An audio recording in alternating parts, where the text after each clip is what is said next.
今晚嘅講道題目係被神呼召前的摩西出埃及記第一、第二章。如果你喺平時生活裏邊做得啱，被欣賞當然咧會好快樂嘅。但係如果你做得啱，反而被踐踏、被排斥被咧糟質，你覺得你自己仲可唔可以好好生活同埋工作啊？今日講嘅經文出埃及記1章1到2章25，係咧摩西公開被神呼召出嚟公開事奉前嘅事情。咁咧我哋逢係睇一個敘事文，我哋都睇下嗰段經文成個故事嘅陳述。呢度咧一開始係講緊摩西出生前，以色列人開始受到埃及人嘅欺壓，甚至去到咧滅族嘅危機。但係因為收生婆敬畏神而得以保存，後來埃及王咧再有進一步嘅危害以色列人嘅詭計。摩西出生之後咧，因為媽媽收藏而咧得到生存3個月，但係咧後來有法老女兒嘅收養而能夠咧長大啦。摩西長大之後出去睇下佢弟兄嘅情況，出手打死一個正喺度打弟兄嘅埃及人。但係希伯來人咧係唔接受喎，然後咧佢事發東窗然後咧逃命咧去咗米甸，後來咧甘心喺嗰度住低啦，娶妻生子喺嗰度寄居啦。嗱咁咧1、2章係講緊一個咁樣樣嘅故事。今晚嘅呢樣嘢經文嘅發生嘅事跡咧，如果用一幅地圖去睇下嗰個地點咧，咁喺呢度可以睇到啦。咁咧摩西喺埃及地出生噶嘛，而咧喺呢個嘅聖經裏面咧提到當時嘅埃及王咧開始迫害以色列人嘅時候咧，就要佢哋咧係建造蘭塞啦，同埋比東呢2個城啦。然後摩西咧逃命嘅時候咧，係咧去咗米甸咁咧就係呢一幅圖咧就可以睇到個情況啦。係啦。逢你明白一卷書，我哋唔可以淨係1章2章，哇都好長㗎嘛。但係要明白成卷書嗰個神學重點。喺呢度我都將佢提咗出嚟下，咁以致我哋有個框框去理解咧1、2章嗰個嘅神學信息。首先，成卷出埃及記嗰個神學重點咧，一定係神用大能透過摩西將以色列人從埃及裏邊咧救出嚟，喺西奈山立約。耶和華成為以色列人嘅神，與佢哋同在，佢哋咧要成為神嘅子民。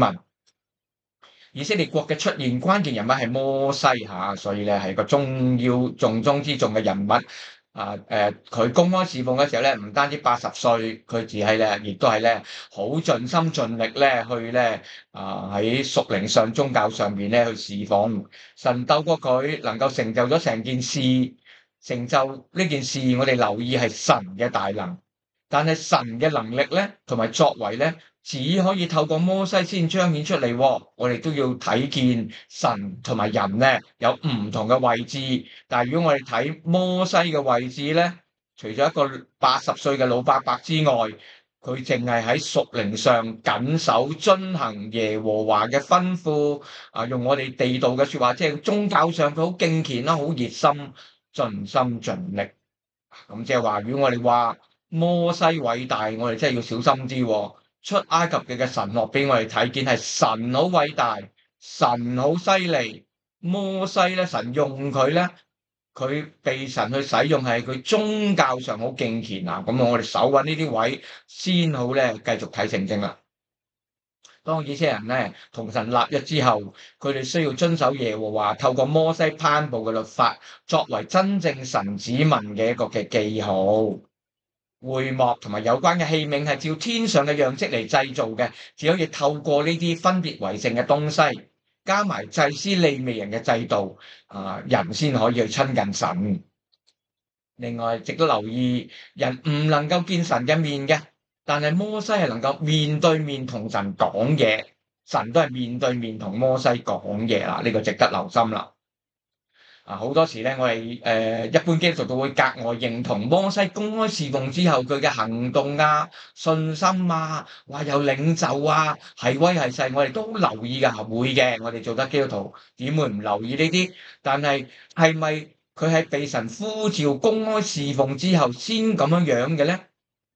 被召之前佢係唔係一個有信心嘅人咧？甚至會唔會覺得佢一出場就甩碌就殺埃及人嘅行動好暴烈啊，唔係一個好嘅侍奉方式啊，所以神用佢，我哋好容易聽到有人咁講，但係事實係唔係咧？我哋要從翻敘事文嘅作者點樣講呢個故事，我哋睇下、聽下、觀察佢點樣講，先係作準嘅。好，咁我哋咧好快進入今晚嘅經文。首先，摩西出生之前，以色列人嘅生活係點樣樣㗎？聖經話俾我哋聽咧，當時咧以色列人已經落咗去埃及寄居啦，雅各同埋70個人，佢哋去到嘅時候咧，會繁茂啦，極其強盛啦。滿了那地係啦，咁呢條亦都俾我哋見到啦。哇！佢哋咧開枝散葉係啦，係等等等等啦。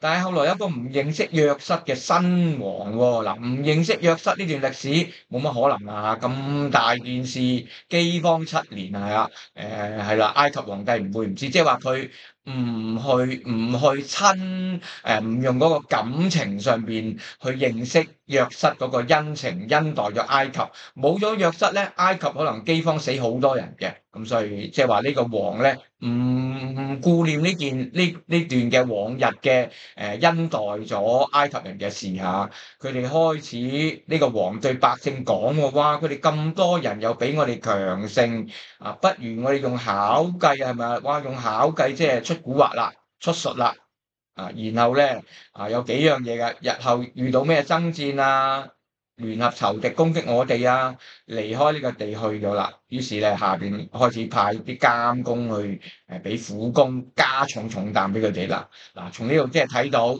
佢哋生養眾多嘅時候咧，令到呢一個嘅埃及王呢個法老開始對佢哋有差異。我哋逐樣嘅差異睇睇。首先佢嘅説話咪話，哇！以色列民比佢哋多同埋強盛。嗱，呢個咧好特別嘅，係唔係真實嘅咧？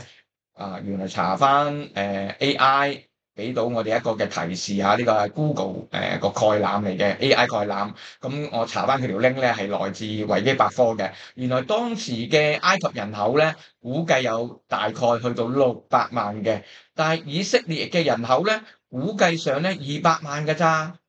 係啦，咁係啦，除咗係啦，以色列人個數字咧比較準確啲，因為出埃及記咧有記載到當時咧步行嘅男性離開埃及有60萬64224，咁即係大概200萬嘅以色列男人但係埃及人有600萬。而且佢哋日日做苦工，係啦，捱更抵夜。佢哋亦都冇軍隊、冇兵器、冇訓練、冇軟腳蟹、冇力噶嘛，俾人奴役噶嘛，係咪啊？咁所以即係話呢個係乜嘢啊？呢個係係啦主觀因素多啲啦。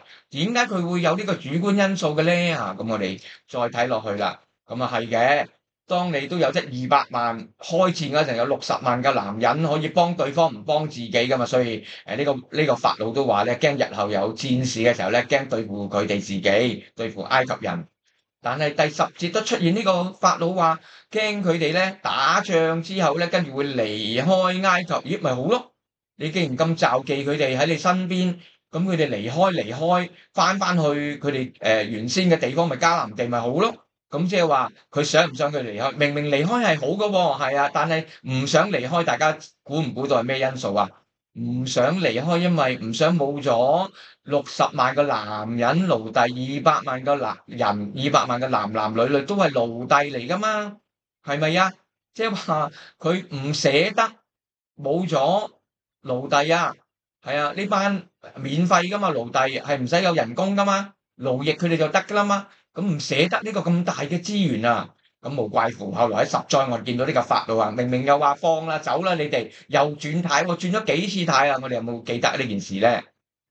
係啦，而且咧，因為佢咁樣嘅差異，其實唔想有經濟上嘅損失啦，人力資源都係一個經濟上嘅效益嚟噶嘛。而家佢開始咗一浪接一浪嗰啲嘅滅絕行動咯喎，咁你派督工轄制佢哋。加重佢哋嘅重擔，苦害佢哋，見唔見到啊？嗱，加重嘅重擔啊嚇，要佢哋做2個積課程啦，越發苦害佢哋。但係聖經見到咧，佢哋咧越發蔓延添啊，仲多，越加害人口，冇少到，反而仲多添啊！咁你留意一個字喎，加重擔苦害，即係話加落去嗰啲重擔，即係原先有冇重擔啊？有咯。咁即係話咧，只係將呢班嘅奴隸嘅擔子再加重啲俾佢，係啦。咁即係話我哋係啦，見到呢件事嘅應驗，耶和華之前咧對住亞伯蘭預言過喺埃及地寄居嘅時候咧，會受佢哋苦待400年啊！即係話唔係呢個法老之後先做奴隸，之前已經係奴隸，而係咧呢個法老咧係加重佢想苦害佢哋，減少佢哋人口。係啦，而喺第2浪嘅滅絕行動咧，就係吩咐希伯來嗰個收生婆，呢度咧係得2個收生婆喎，接生婆啦，即係啦，臨盆接生嗰個啦，係啦，200萬嘅人口，2個收生婆係唔夠噶嘛，即係呢2個可能係公會嘅頭啦、領袖嗰啲啦，吩咐佢哋咧下達一個指令，所有接生婆見到生出嚟個希伯來人、以色列人係男嬰咧，要佢哋殺咗佢，係啦，咁即係一個係咪好兇狠啊、好惡毒啊，同埋咧好陰濕啊，係啦，一個生 BB 嘅女人反唔反抗到啊？反抗唔到噶嘛，係咪啊？好陰濕啊！咁咧，然後咧跟住係啦，個收生婆冇聽喎，聖經記載然後咧神咧亦都係咧係啦，厚待呢個收生婆，點樣厚待啊？話法老追究嗰陣咧。冇追責落去喎，咁所以第2浪唔得啦，嚟第3浪嘅攻擊噶咯喎。法老吩咐佢嘅民眾，我想問大家啦，邊啲係法老嘅眾民啊？埃及人咯。如果佢哋見到以色列人生出嚟嗰個男孩，無論喺邊度見到之後，攞起呢個男孩抌落去河裏邊啦，哇，幾惡毒啊！係啊，就係咁樣啊，一浪一浪一浪，有3浪嘅攻擊。但係你見到，即使喺奴役加重，逼令接生婆殺男嬰，逼唔到嘅時候咧，亦都叫埃及人自己去殺男嬰。喺咁嘅情況，聖經明明記載以色列嘅人口係點啊？冇減少啊，反而係增多啊！咁你係咪見到好神奇嘅事啊？12節，越發苦害，越發加多。收生婆抗命之後，以色列人都多起來，極其強盛啊！咁即係見唔見到？即係話喺成件嘅事情裏邊，係耶和華除咗保護之外，仲係神蹟嘅力量，越逼迫越生得多，係冇可能噶。大家都知，大人大家都知噶嘛，生仔係要有氣有力噶嘛。咁都做到殘晒啦，係啦，做到日日夜夜做到冇停手啦，勞役嚟噶嘛。加重咗個勞役冇可能㗎，但係神喺背後撐腰，冇可能變成可能。第二，摩西能夠出世長大係種種不可能嘅。喺苦工嘅重擔之下，摩西已經係屋企裏邊第2個男仔喎。佢嘅哥係亞倫，佢家姐係米利暗。亞倫大佢三歲嘅啫喎，即係話係根本係嗰段時間裏邊，即係亞倫冇死到，就已經好難撐落去嘅。佢再生多第3個嗰時候，仲係仔添。米利暗就話女啦，唔會有危險，係咪啊？即係話咧，摩西冇乜可能噶本應。咁但係接生婆抗拒王命，佢同埋佢嘅兄姐先至出生啦，加埋佢先去出世啦。順便講一句嚇，因為呢個接生婆嘅行動係敬畏神。神叫佢哋成立家室，即係照呢2個接生婆嘅領袖呢個公會主席佢哋2個佢哋2個嘅家庭咧開枝散葉神祝福佢哋。摩西嘅媽媽能夠留摩西或者想留摩西，因為見到佢俊美然後將佢收藏咗3個月，直至唔能夠為止，即係話佢盡晒能力收到3個月嘅冇噶啦。如果冇其他嘅事情或者力量，摩西死緊噶，係啊，咁但只要讚一讚摩西嘅媽媽唔怕法老嘅命令，呢個行動後來聖經都再提出嚟，其實係一個信心嘅行動嚟噶比希伯來書讚賞摩西媽媽嘅信心。但係摩西嘅媽媽喺翻出埃及記第2章，你留意下啲形容詞啊。摩西嘅媽媽被形容為利未女子2章1，孩子嘅母親2章8，婦人係咩？婦人係奶媽，奶嗰個孩子嘅媽媽，嗰個動詞有個奶字啊。第9節係咪啊？咁即係話呢度刻意喺第2章。係啦，強調摩西媽媽嘅角色只可以係生同埋乳養摩西，直到斷奶啊，直到斷奶當幾歲啦？係咪啊？生得出乳養到佢，直到斷奶係咁多啦，係咪啊？即係去到盡，去到3、4歲前，摩西媽媽做到嘢，3歲、4歲後冇咗其他嘅事情嘅介入發生嘅話，摩西早早又死得啦。當摩西放喺河邊，佢哋用個嗰啲嘅蒲草織咗個籃，係啦，然後咧擺咗河邊，個姐姐遠遠嘅睇住，佢姐姐介入啦。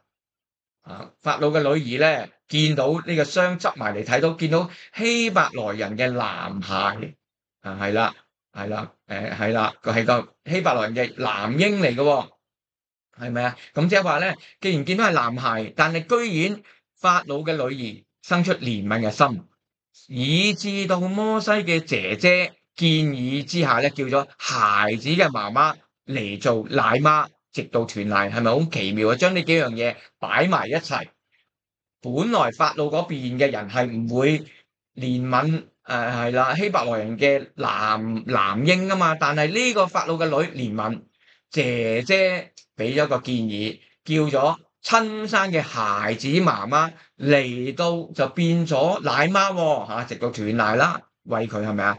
係件咁嘅事。摩西斷奶之後，就當然要帶翻佢法老女兒嗰度啦。法老女兒係咩啊？皇宮噶嘛，要做佢嘅仔，即係3、4歲後，法老係啦，摩西翻咗去跟翻佢嘅養母法老嘅女，法老嘅女就喺皇宮嘅公主嚟噶嘛。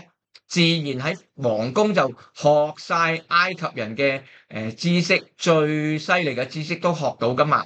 咁即係話唔需要後來嘅經文，我會諗到嘅。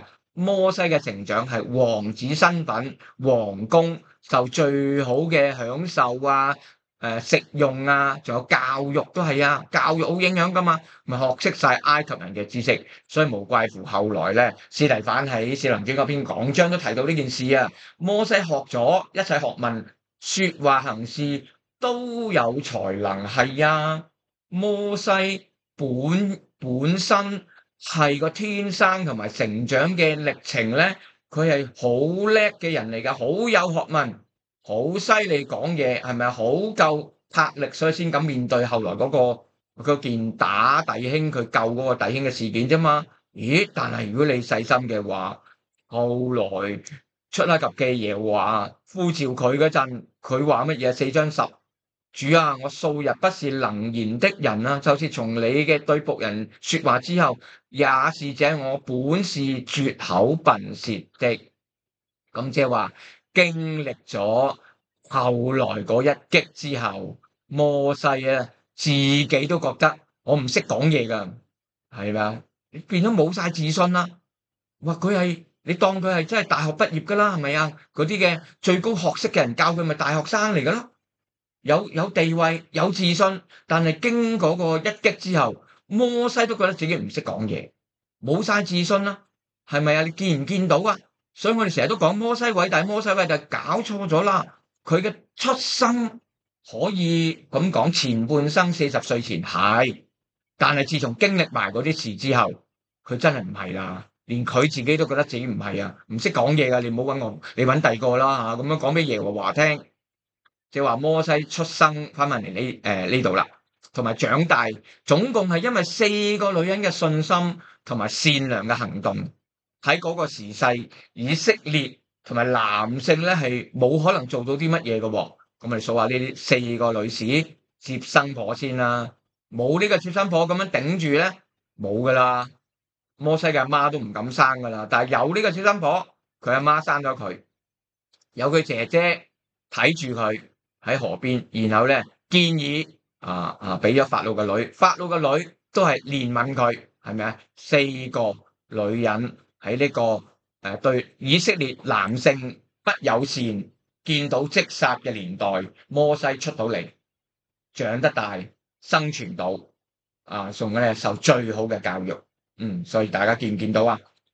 第3方面，我哋暫時唔睇個分題啦。2章11，摩西大咗啦嘛，係咪啊？斷咗奶入咗皇宮，大咗根據後來嘅聖經40歲添啦。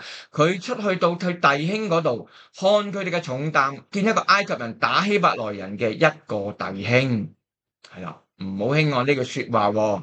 呢度嘅說話嗰個含金量好高噶。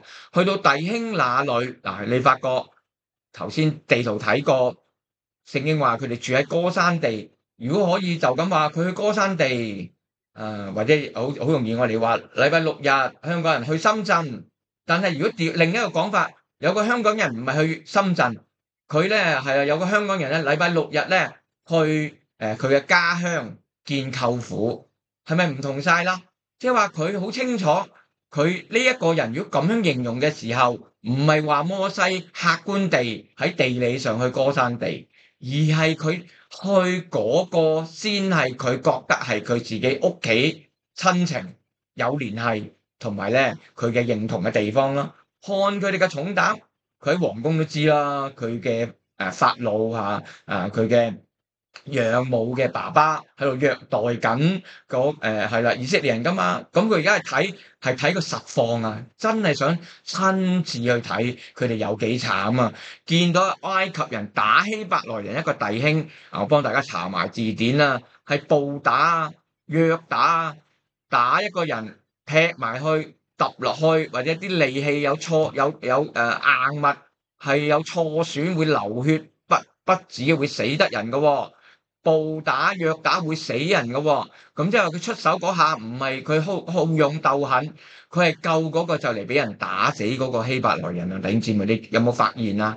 短短呢3個短句，3段個短句已經係咧含金量好高，所以無怪乎聖經後來俾我哋見到有一個解釋，但係我哋細心睇呢個11節已經見到噶啦，係咪啊？摩西長大之後，終於你發現佢嘅自我認同係以色列人啊，佢嘅認祖歸宗係我係希伯來人啊，嗰啲先係我弟兄，佢冇叫埃及人做弟兄，而且因為咁樣佢認咗自己係希伯來人嘅弟兄，出埋手之後，企喺以色列人嗰邊，佢從此翻唔到轉頭噶咯。咁所以聖經都話佢係同神嘅百姓一同受苦，佢做咗嗰下。係啦，去救嗰個希伯來人，佢都開始受苦啊，俾人追殺啊嘛，都唔願意喺最終享受片刻嘅歡樂，係啦，企喺神同埋神嘅百姓嗰邊，先係屬於神；企喺另一方面，企喺世界嗰邊，聖經話係享受最終嘅歡樂，係咁樣睇嘅聖經。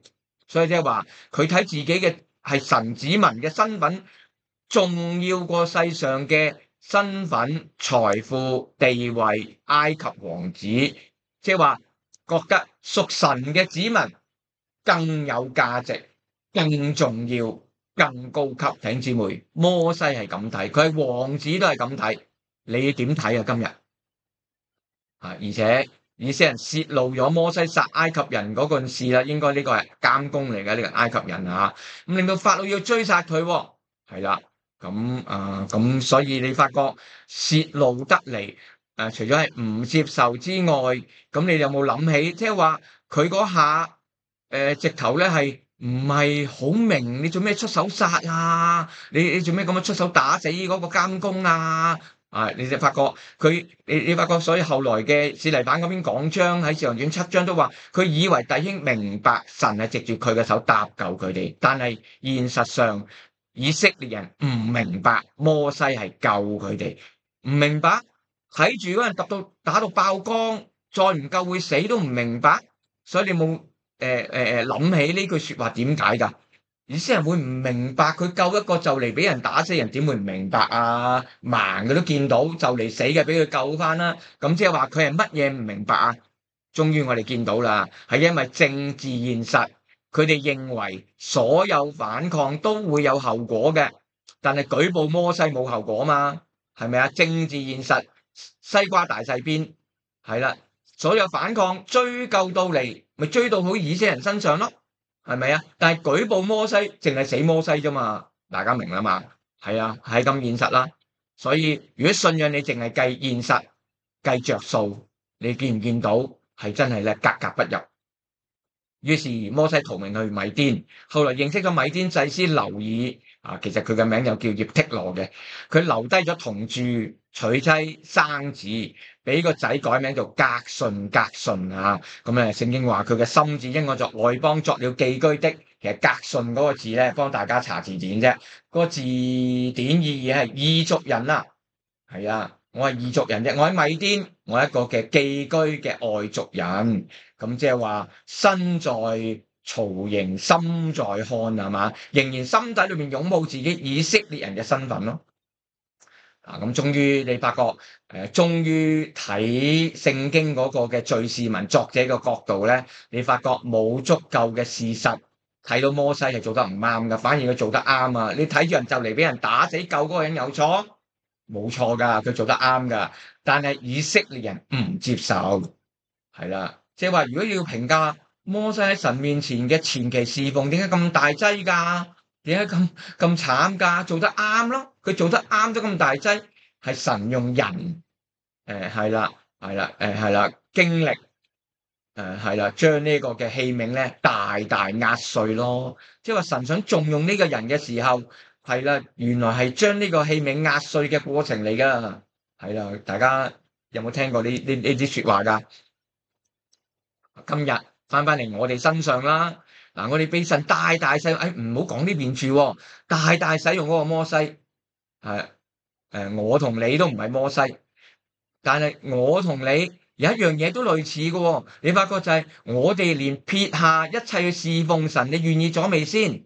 如果大大使用係嗰個崗位性啫，或者角色上面去侍奉，有人係摩西，有人喺教會，有人喺一個翻去繼續打工啊，繼續咧去喺上邊喺工作上面咧做一個好嘅基督徒，個個角色都唔同啊，但要大大被神使用係特殊嘅呼召嚟噶嘛，我哋唔講特殊嘅呼召啦，講一般嘅呼召，個個基督徒都係神叫我哋放低一切去跟從主嘅，如果連呢啲咁樣。放低一切去侍奉神都未願意，點仲可以壓碎我哋俾神去大大使用啊？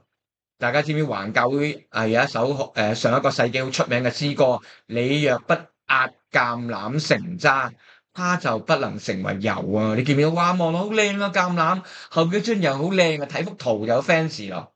但係嗰粒橄欖係壓爆、壓碎成渣先可以俾神使用。我哋係咪相信？自己做得好，但喺環境裏邊出現惡待你嘅人，即係話你侍奉得好，守聖經，跟從主，但係都惡待你，你信唔信得過？呢個可以係出於神嘅訓練，求神祝福眾教會。